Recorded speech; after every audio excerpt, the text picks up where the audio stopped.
వస్తుంది? ఎందుకు వస్తుంది సమస్య? తల వంచినప్పుడు సమస్య వస్తుందా? వస్తుందా ఎప్పుడన్నా? తల వంచితే సమస్య రాదు, తల ఎత్తితే సమస్య వస్తుంది.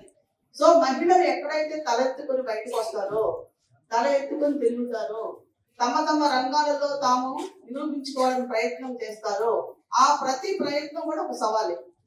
అవునా కదా? ప్రతి ప్రయత్నం కూడా ఒక సవాల్. వెలుగు వర్కర్ అయి ఉండొచ్చు, ఆశా వర్కర్ అయి ఉండొచ్చు, ఒక డ్వాక్రా మహిళ అయి ఉండొచ్చు. ఎవరైనా సరే మీరు చేసే ప్రతి పనికి మీకు వచ్చేటువంటి అడ్డంకులన్నీ కూడా సవాళ్ళు. మరి సవాళ్ళని ఎలా అధిగమించాలి? వీటికి పరిష్కారం తగ్గించబడతాయో, సమాన అవకాశాలు ఉండవో, అవన్నీ కూడా ఎవరి మీద ప్రభావం చూపిస్తాయి? ఎవరి మీద? ఆ ఇంటి వరకు కాదు ప్రభావం చూపించేది, దేశ ప్రగతి మీద ప్రభావం చూపిస్తుంది. ఒక దేశం యొక్క ఆర్థిక ప్రగతి, ఆర్థిక అభివృద్ధి పైన కూడా మహిళల యొక్క పాత్ర తగ్గించబడటం అనేది ప్రభావం చూపిస్తుంది. అందుకోసమే ఇంత మహిళలకు సంబంధించి ఇంత చైతన్యం, ఇంత తీసుకురావడం, ఇంత ఎంకరేజ్ చేయడం.